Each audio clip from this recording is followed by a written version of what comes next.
this is the final pillar that we're talking about. And with this, I want to, and with this, I just honestly, I've been enjoying this. This is something I've taught many times, but truthfully, that this is something that's been good. I've been refreshing my teaching and everything through this. But with the pillar of understanding, the first thing I want to pull out here is that, the fourth essential element of a close relationship is the one that's most often short-circuited, is understanding. The first three elements depend on this one. So just like what I said at the beginning of this series, is like you have this stool here and has like four legs on it. And those are like the four pillars of relationship. And the thing is that a lot of times we assume we understand somebody, but we really don't. A lot of times we classify people as like, you're this kind of person, and we bring in a lot of assumptions. And truthfully, we can't really avoid that. But the thing is what you have to understand is that this is the most of the time this one is short-circuited, that we think we understand when we really don't. And this happens in marriage, this happens in our friendships, this happens in a lot of different places.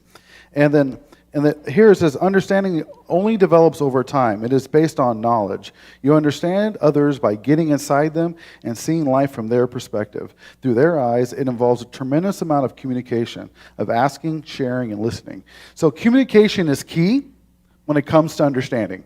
If we don't have communication, then there's a breakdown. Sometimes, I won't ask you to just raise your hands, but you raise this in your own heart. But there's times when you're in an argument and then you just shut down and you lock up. How many of you do that? Don't raise your hand, especially if your spouse is right next to you. The thing is that when you stop communicating, then you're honestly, that person can't understand what's going on. Now, granted, there's sometimes, I do believe that, especially when arguments arise and emotions are flared, it's good to have a timeout, okay? I mean, so there's times when it's good to say, look, because usually in the midst of anger, you'll say something that you regret, right? And you'll say something like, look, just give me about 30 minutes to cool down, then we'll come back and talk about it.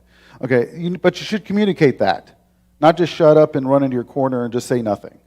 Okay, because it's like, for me, that's very infuriating.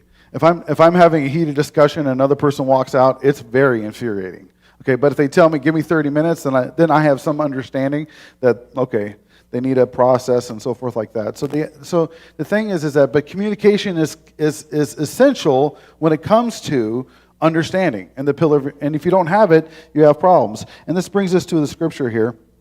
It says in James chapter 1, verse 19, know this, my beloved brothers, that every person is be quick to hear and slow to speak. Now, you might have heard this, but we should be quick to hear and slow to speak. Okay, be slow to speak and quick to listen, okay? A lot of times I want to be quick to speak and give my opinion about something. Okay, now some of you, that's me. I would say my default, especially in high school, I always have an opinion about something and something to say. The thing, though, is that we're supposed to be quick to hear and slow to speak. But sometimes we're very quick to say something. Okay, and there's an old saying that goes that you were given 2 ears and 1 mouth. And so we should be listening twice as much as we are talking. But really tune in when you listen to somebody. Okay, what I mean by tune in is you don't tune out, if you know what I'm talking about. Sometimes someone's talking to you, and you're not saying anything, but you're tuned out. You're not really listening. But really try to understand what is the essence of what they're trying to share and communicate. And so we're called to be quick to hear and slow to speak. And from there, like, pillar of understanding here is like, okay, to get understanding, you need to listen. And we talked about this last week also, is like, if you want to show respect to somebody, showing respect is listening to them, but it's also showing that you're wanting to understand where they're coming from, what they're trying to communicate. Now, here's the thing: is that, like, also I would encourage you is like, what is learning what interests that person. So when they're talking about something, maybe you're not even fully interested in them, but you're valuing them and you're still trying to get understanding. Okay. Now of course, communication goes way beyond how to put it. Just like conflict resolution. It really goes into just the conversation. Just actually sit down and listen to people. And the thing is how many, and this is my next point here, is we have a longing to be understood, okay? When we are not understood, it can be very frustrating. How many ever felt like you weren't understood before? Like you were trying to communicate something, and okay, there's only 3 of us here. Okay, 4. No, okay. Oh gosh, you guys you need to learn to be more participant, huh? Okay, so if this is true, okay, ready? I'm going to reword it. If you never had that problem, okay, don't raise your hand. Oh. Okay, we all been through there. Okay, the thing is that it is frustrating, especially when you're trying to communicate something, and like honestly, like there's been many times where I have communicated, and because of the way I communicated or how I communicated, or the wording behind I communicated, that my intentions or my motives were misunderstood. And there's nothing more frustrating than that. It is frustrating when you're trying to communicate and someone doesn't understand, okay? And what you long for is they would take the extra step and try to understand, not just assume where you're coming from. See, the thing is like, let's just say you don't understand somebody, okay? The thing is that if you don't understand somebody, you should really honestly try to assume the best. Assume the best. Like if they do something, you don't quite understand why they're doing it. Okay, so I have a story here for you. So I was, my pastor friend, he's in Colorado. He, years ago, he used to run a septic company, okay? And he was up in the mountains of Colorado, so he had a septic truck, okay? So, that's like they would empty out people's septic tanks and stuff like that. And so he went up to the car wash there, and it was like cold, and so what he would do is he'd take the hot water from the car wash, and he would just spray down like the back end of the hose to make sure when he goes to his job he can open it up. And so, and then the owner of the car wash was there, right? And then he just starts screaming at him, saying that he's dumping sewage down into the car wash, which he wasn't. All he was doing was spraying, right? And so this fight kind of broke out, right? And so, but later on, something quickened in his spirit, and he asked him, like, is there something else going on? Come to find out, like a family member died, and he just started flipping out. It's just like under the stress of life. Sometimes people react in a negative way. You really don't know what's going on in their life. I mean, this is true when you're out in public. I mean, there's sometimes, I remember I was in a grocery store in North Carolina one time, and I was buying hot dogs. Like I don't remember why I was buying hot dogs or something like that, but I remember I scanned and the price that scanned wasn't the same price that was on the register. And and it wasn't like a lot of people, there's just one other guy next to me, right? And I said, "Excuse me, that wasn't the right price." And this guy starts screaming, "I gotta go, blah, blah, blah, blah, blah." And he just starts yelling at me because I'm asking for a price check, right? And then honestly, okay, now granted, my initial reaction is to yell back, right? But then what I did is I don't know what this guy's going through, right? But I tried to keep my composure, and I couldn't look at him because it was so disrespectful. But I said, "I don't deserve that." And I said it in a very calm voice, and he deserved what? Disrespect. And I just said that to him, and then he was quiet. The register lady finished the thing, and then I left the store. The thing is, I don't know what that guy's going through, but the thing is, just because he's disrespecting me, just because and usually I feel disrespected, okay, but truthfully, I don't understand where he's coming from, okay? And therefore, the best thing I can do is give someone the benefit of the doubt. And I'm telling you right now, that is not natural. It is natural for us to assume the worst. When we have blanks in our understanding, usually we fill them with assumptions of negativity. Well, that means they must be doing blah, blah, blah. Like, we question their motives, we question why they're doing something, and most of the time, we just don't understand the circumstances, and it's better to assume the best. When someone's late for a meeting, do you assume that, well, it's because these are irresponsible? You don't know what's going on. I mean, honestly, if you can just assume the best, like he would be here if he could. Now, granted, understand this: if someone has a track record of being late, and that's one thing, okay? But because usually when you assume the best, usually the way you can do that is if you have a strong level of trust. You see what I'm saying? Like if my wife says she's going to do something but she doesn't do it, then I can assume the best because I trust her, that know that there's something must have happened, the reason why she couldn't do it. Does that make sense? Okay, so trust does interact with this understanding aspect of assuming the best. But in general, especially if you don't know somebody, just assume the best. It's not helpful to really Can't we try? Okay. It's not really helpful that we can really go into something and then and not assume something. So if you listen to this series at all, you understand that relationships are messy. Okay. I can tell you principles, but application is very challenging. Okay, so I understand that, but the thing is, it's through relationships that God sharpens us to become more like Him in His image. Okay, so going on. Okay, another Proverbs, chapter 18, verse 13. It says, okay, if one gives an answer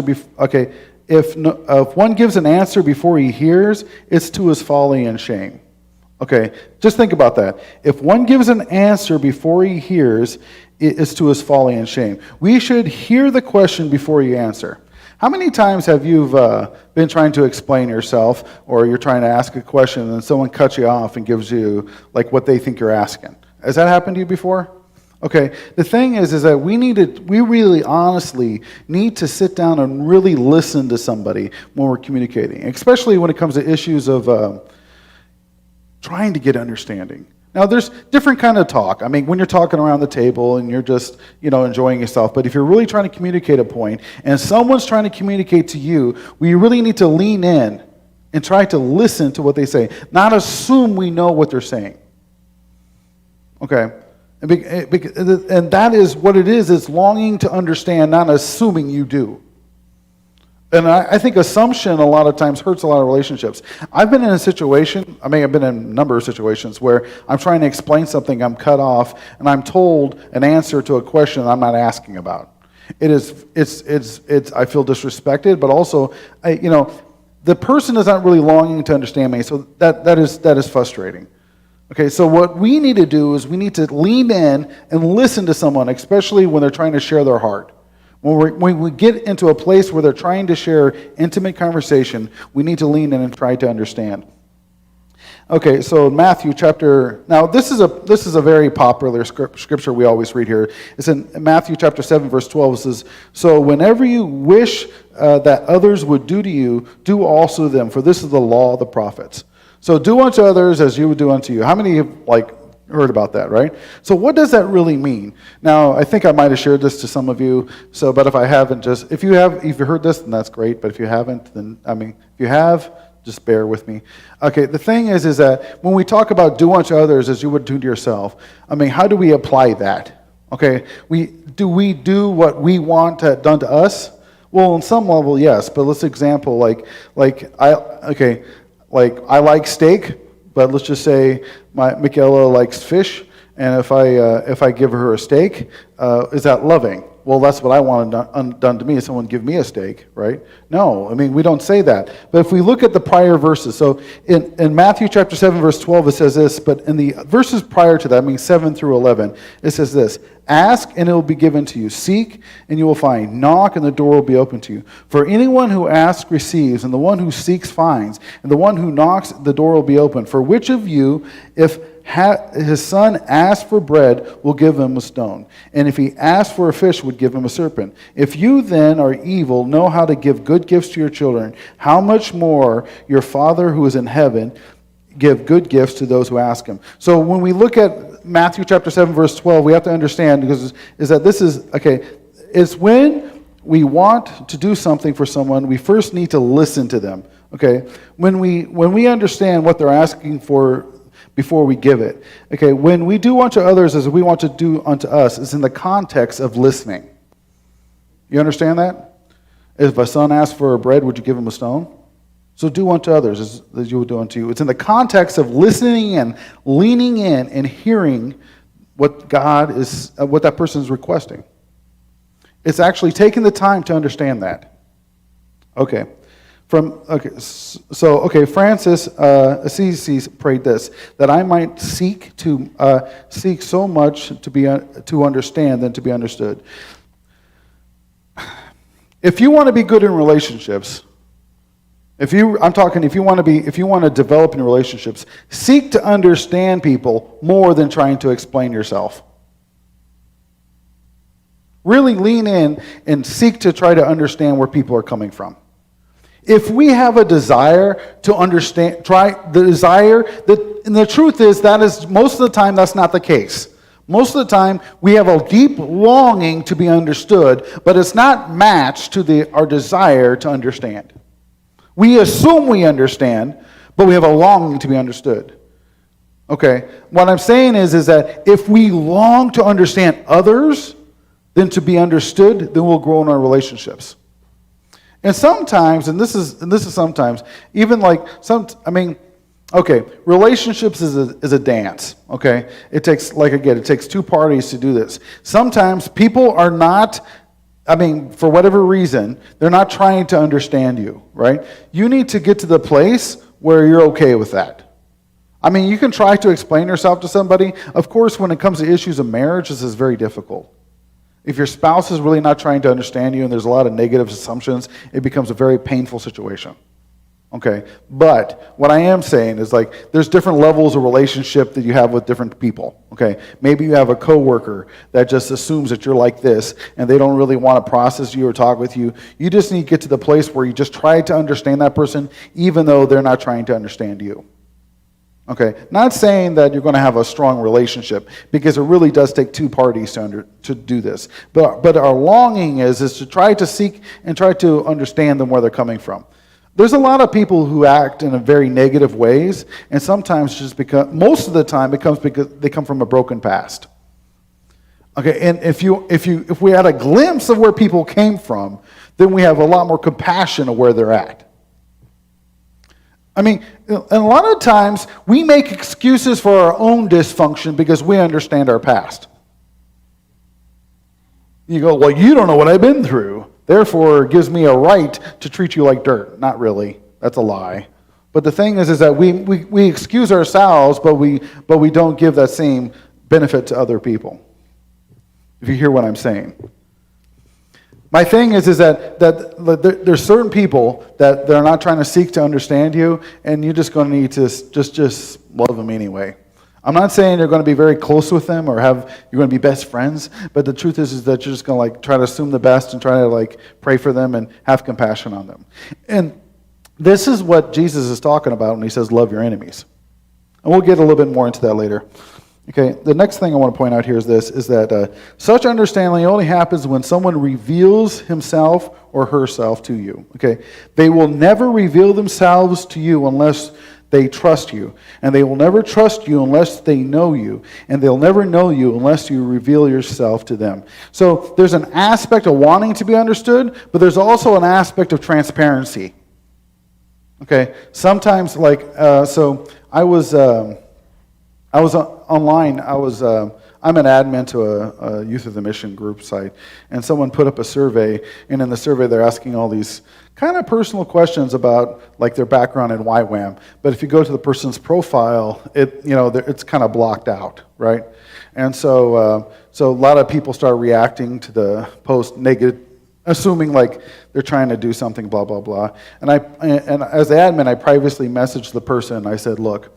I just this is the stuff you're asking, and my end of the point is that you're asking for people to be transparent when you yourself are not on your profile. And I said I don't think that's necessarily wrong.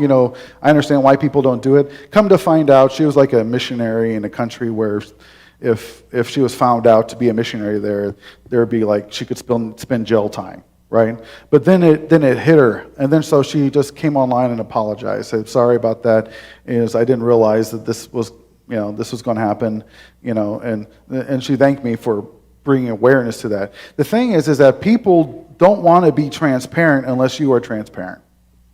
If you never open up, if you never try to share something deep and personal, now of course that needs to be in line with your level of trust with the person. Okay, but generally speaking, to build trust with a person, someone has to be vulnerable.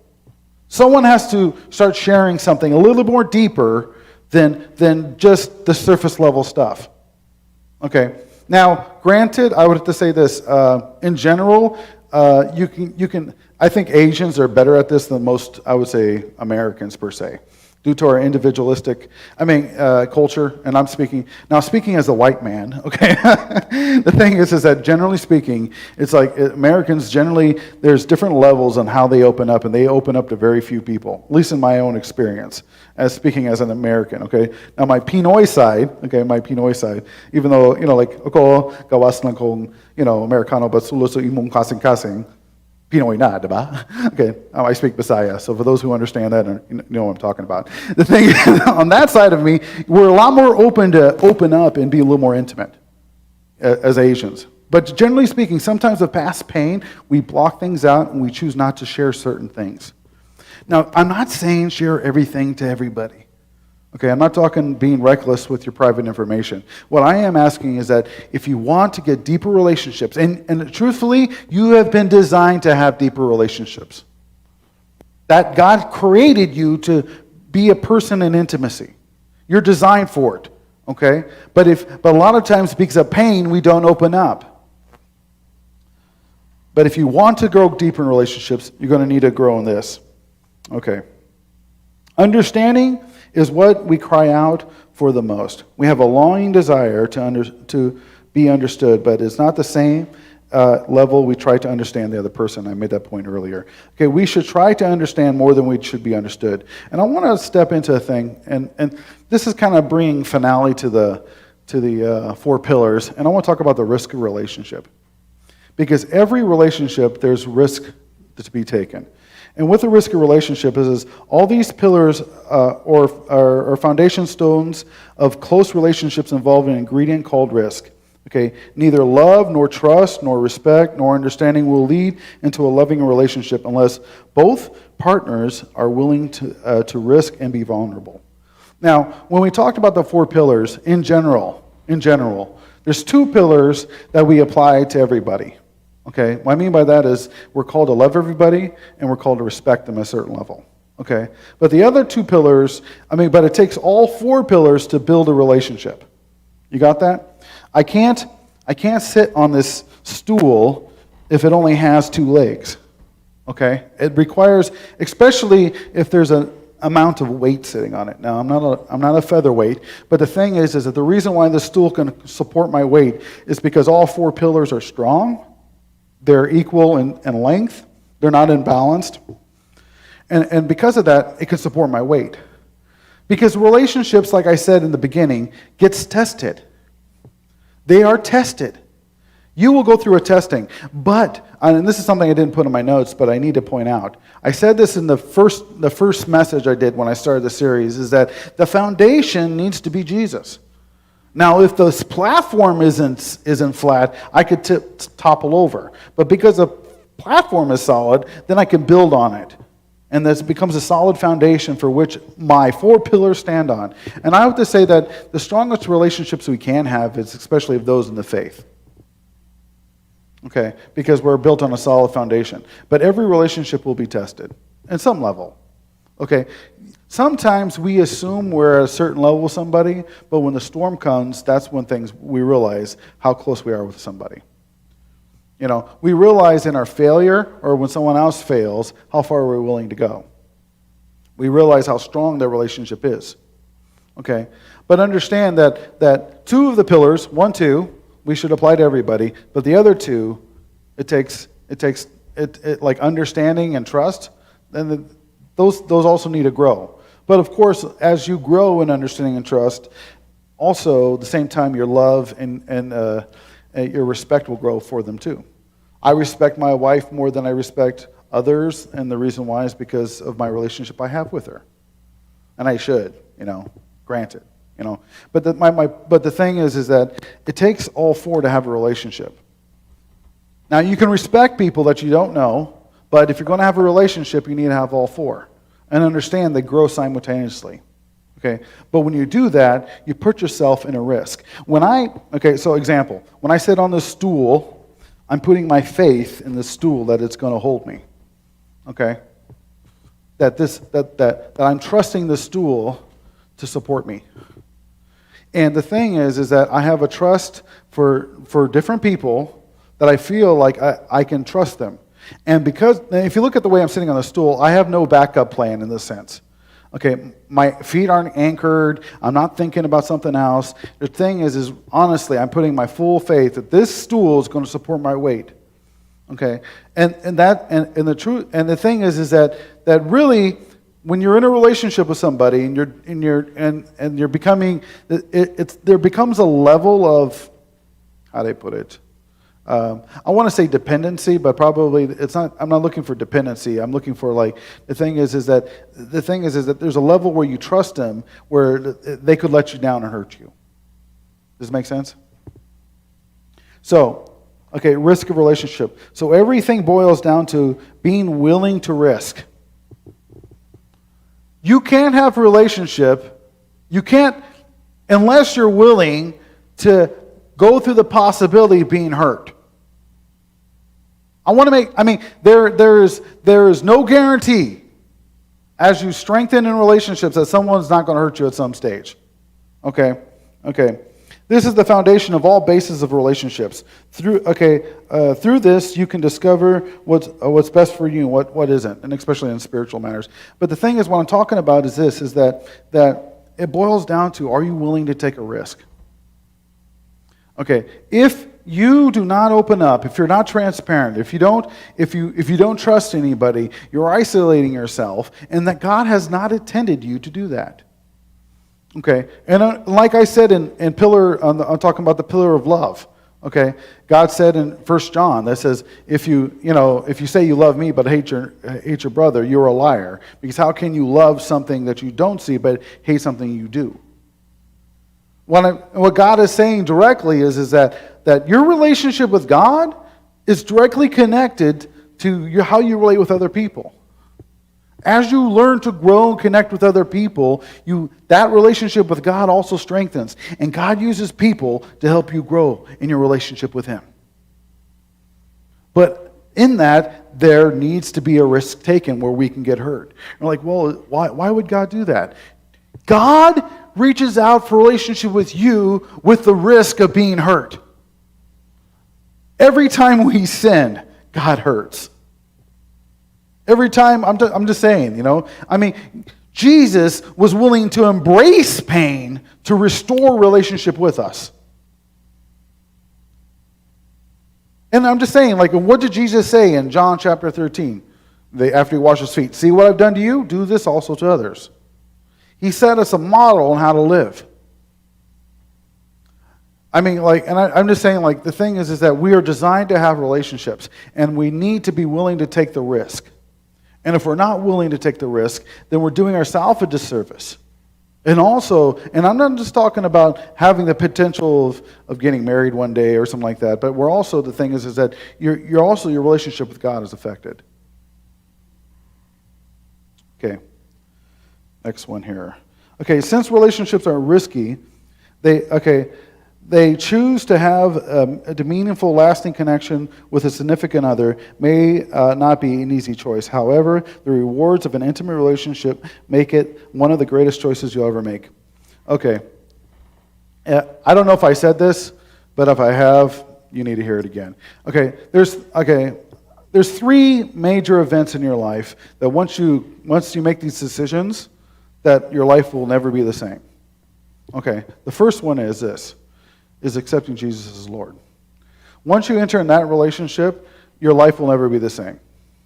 Once you enter into that, everything completely changes.